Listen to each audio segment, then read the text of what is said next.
Hello everyone. Today we're breaking down what might be the wildest 72 hours in the artificial intelligence space this year. And if you've been trying to log into Anthropic's Claude Fable 5 to test out their new highly anticipated model, you probably hit a brick wall here in the past couple of hours. Right now, it is official. As of June 12th, 2026, that Anthropic has officially suspended access to all of their newly released Fable 5 and MythOS 5 models. So what exactly happened to the most powerful AI model on the market days after it launched? Let's get into it. To understand the takedown, we have to look at the launch and just how powerful this model really was. Fable 5 wasn't just a slight upgrade, it was a massive leap forward. In fact, the video that you're watching right now is a space shooter game that I made over the course of an hour using Fable 5. It was really impressive how much it was able to pull off over the span of just an hour using a couple open source assets and some other code that it created. I do have to admit, it wasn't completely flawless in the game engine that I created it in, but it did a really great job.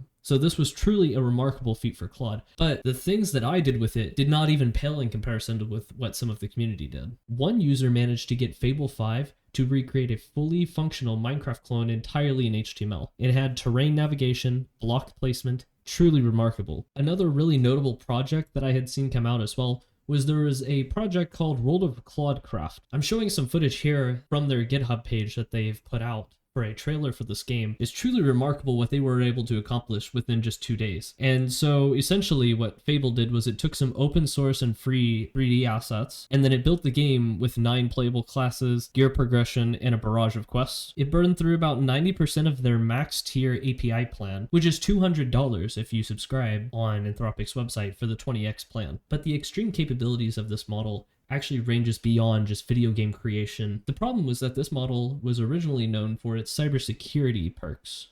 It says here on their website, and I quote exactly, "The US government, citing national security authorities, has issued an export control directive to suspend all access to Fable 5 and MythOS 5 by any foreign national, whether inside or outside the US, including foreign national Anthropic employees. The net effect of this order is that we must abruptly disable Fable 5 and MythOS for all of our customers to ensure compliance. Access to all other Anthropic models will not be affected." It also says here that they received the directive from the government at 5:21 p.m. Eastern Time.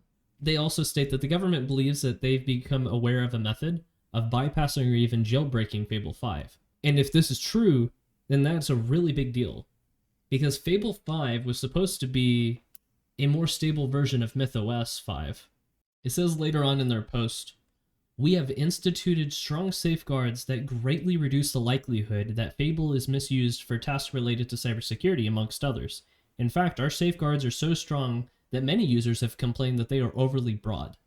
So what Anthropic here is saying is that they're saying that they've put in a lot of really hardcore security measures, and somehow the US government's saying that they can still get past those and perform security work, posing a national security risk. They also go on to claim, "No testers have yet been able to find a universal jailbreak, a jailbreak method that can very broadly bypass the model's safeguards, unblocking a wide range of cyber capabilities." So Anthropic seems pretty confident that their model is not as easily jailbroken as the government may claim that it may be.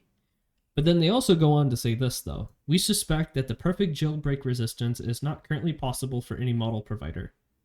Every safeguard used in the industry is vulnerable to non-universal jailbreaks, which can elicit some cyber information in specific circumstances, and it is likely that the universal jailbreaks will eventually be found in the future. Given that the perfect jailbreak resistance does not appear to be possible for today, Anthropic adopted a defense in-depth strategy with Fable 5. We aim to make jailbreaks either narrow, in the case of non-universal jailbreaks, or very expensive to produce, in the case of universal jailbreaks, and to combine this with the monitoring to quickly detect and shut down any successful attacks. This is also why Anthropic has required a 30-day retention period of customer data with Fable, a policy change that carries real cost for us with customers, but that also allows us to do research and mitigate jailbreaks."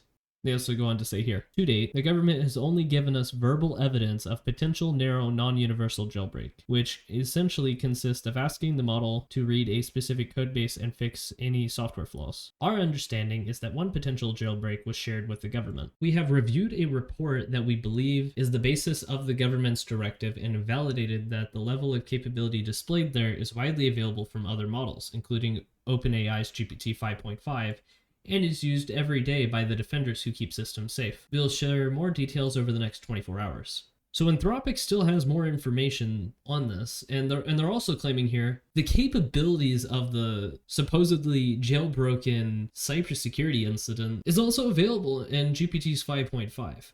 Anthropic seems a little bit salty here because one of the last things that it says is we have stated publicly we believe that the government should have the ability to block unsafe deployments. And to them saying that, I agree. As a part of our statutory process that is transparent, fair, clear, and grounded in technical facts, this action does not adhere to those principles. We apologize for this disruption to our customers, and we believe this is a misunderstanding and are working to restore access as soon as possible. So there you have it. What kind of things have you guys built with Fable 5 in the 3 days that we had access? Definitely reach out and share some of the projects you're working on.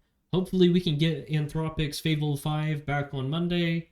Everyone can continue working on their projects, their games, their websites, their applications. If you guys are interested in getting some more of the latest trends and what's happening in AI, or maybe some of the stuff that I'm building, or make sure you drop a subscribe or a follow, and I'll see you guys again next time.